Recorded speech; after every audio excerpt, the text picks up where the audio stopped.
Drama ini diawali memperlihatkan seorang cowok SMA bernama Min Jae yang baru pulang dari sekolah bersama dengan temannya. Setelah temannya pergi duluan, di lampu merah, Min Jae sempat melirik seorang gadis cantik yang ditaksirnya yang bernama Soyeon. Soyeon ini merupakan siswi di sekolahnya, tetapi mereka tidak begitu dekat. Sesampainya di rumah, Min Jae diberitahu ibunya kalau dia harus pergi les ke tempat guru les barunya. Ibunya berkata kalau guru les barunya itu sangat profesional dan hanya mengajar murid laki-laki saja. Di sisi lain, Soyeon terlihat sangat tertekan karena ibunya sangat terobsesi menjadikan Soyeon menjadi pianis terkenal.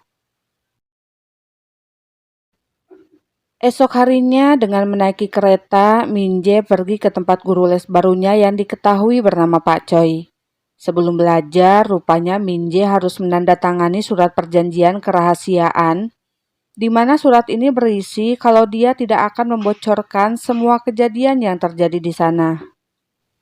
Awalnya Min Jae sempat bingung kenapa harus ada surat perjanjian segala, dan karena tak mau ambil pusing, Min Jae akhirnya menandatangani surat perjanjian itu.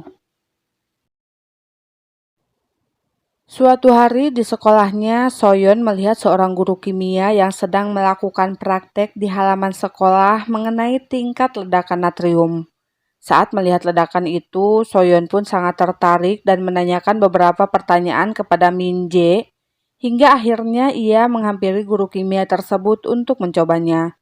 Soyeon yang memang stres dengan tekanan dari ibunya malah sengaja membahayakan diri. Untungnya si ibu kimia segera menyelamatkan Soyeon. Ketika Min Jae pulang dari suatu tempat dengan menggunakan kereta, Min Jae kembali melihat Soyeon yang sedang diomeli oleh ibunya karena dalam kompetisi Soyeon berada di peringkat kedua. Padahal ibunya memang selalu menginginkan Soyeon menjadi juara pertama. Lalu karena saat hendak turun mereka berpapasan dan ibu Soyeon harus pergi ke suatu tempat, ibunya menyuruh Soyeon agar pulang bersama Min Jae karena kebetulan tujuan mereka satu arah. Sebelum pulang, mereka pun berbincang dan Soyeon membuang piagam penghargaan yang didapatnya karena merasa sedih sebab ibunya tidak puas dengan pencapaian dirinya yang berada di posisi kedua dalam kompetisi. Mereka lalu pulang bersama, kemudian berpisah karena Soyeon harus pergi ke Toserba. Ketika Min Jae sedang les di tempat Pak Choi memberitahu Min Jae kalau dirinya selalu memberi murid-muridnya hadiah jika mereka mendapatkan nilai yang bagus. Pak Choi berkata kalau Min Jae menjadi yang terbaik dalam ujiannya mendatang, ia juga akan memberikan Min Jae sebuah hadiah. Singkat cerita, ujian pun telah selesai dan Min Jae mendapat nilai bagus dalam ujian matematikanya.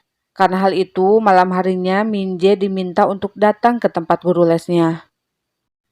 Namun, saat sampai di sana, ternyata Pak Choi tidak berada di tempatnya, tetapi Min Jae pun tetap masuk ke sana atas perintah Pak Choi. Di atas meja, Min Jae melihat pesan yang ditinggalkan Pak Choi yang berisi Pak Choi tidak akan datang dan Min Jae harus menikmati hadiah yang diberikan oleh Pak Choi. Ternyata hadiahnya itu adalah ini nih Cingu. Dan saat itu Min Jae baru sadar kalau Pak Choi memintanya menandatangani surat perjanjian kerahasiaan itu adalah karena hal tersebut. Dan tiba-tiba saat bel berbunyi, Min Jae sangat terkejut karena ternyata perempuan yang telah dibayar oleh Pak Choi adalah Soyeon, gadis yang sedang ditaksirnya. Soyeon juga sangat kaget saat melihat Min Jae berada di sana. Mereka juga terlihat sangat canggung dan saat itu Min Jae berusaha menjelaskan kalau dirinya tidak tahu apa yang terjadi karena ia hanya diberitahu akan mendapat hadiah dari guru lesnya. Tetapi karena terlanjur ketahuan, Soyeon bertekad tetap akan menjalankan tugasnya untuk tidur dengan Min Jae. Namun ketika Soyeon sedang berada di kamar mandi, Min Jae yang memang sangat lugu dan tidak ingin melakukannya dengan Soyeon segera pergi dari tempat itu tanpa sepengetahuan Soyeon. Rupanya Soyeon melakukan hal itu selama ini karena Soyeon tidak peduli lagi dengan hidupnya karena dia selalu tertekan saat berada di rumahnya dengan ibu yang tidak pernah mempedulikan perasaannya. Ibunya juga nggak tahu kalau pria yang dikencaninya itu selalu menggoda Soyeon di belakangnya. Setelah kejadian kemarin, karena muak dengan apa yang telah dilakukan oleh guru lesnya, Min Jae akhirnya memutuskan untuk berhenti mengikuti les. Lalu dalam perjalanan pulang, Min Jae tiba-tiba melihat Soyeon turun dari mobil seseorang. Kemudian Min Jae pun mengikuti Soyeon dan melihatnya bertemu dengan Om-Om. Untungnya si Om-Om ini langsung pergi pas dia ngelihat Min Jae berada di sana. Ketika Soyeon marah karena Min Jae berada di sana, secara mengejutkan Min Jae menanyakan berapa tarif Soyeon dan berkata kalau ia sedang punya uang. Singkat cerita, Soyeon membawa Min Jae masuk ke kamar hotel, tapi di dalam kamar Min Jae hanya berbaring karena tidak berniat untuk tidur dengan Soyeon. Setelah beberapa saat, Soyeon pun bercerita tentang kehidupan pribadinya, kemudian Min Jae mengajak Soyeon pulang bersamanya. Sejak saat itu, setiap ada orang yang membicarakan dan merendahkan Soyeon, Min Jae selalu emosi, bahkan terhadap temannya sendiri. Min Jae juga berusaha menyadarkan Soyeon agar jangan menyia-nyiakan hidupnya dan berharap Soyeon akan berhenti menjadi wanita panggilan. Dan sialnya, sepulang sekolah, Min Jae juga melihat ibunya berselingkuh dengan pria lain. Kemudian ketika Min Jae melihat Soyeon diganggu oleh Om-Om yang sebelumnya ditemui oleh Soyeon, Min Jae hanya terdiam dan hendak pergi mengacuhkannya. Tapi karena Soyeon terlihat sangat sedih bahkan sampai menangis, Min Jae yang juga sedih karena ibunya berselingkuh malah mengajak Soyeon agar mati bersama-sama. 그냥 죽자. 우리. Lalu mereka pun pergi ke suatu tempat untuk melakukan bunuh diri.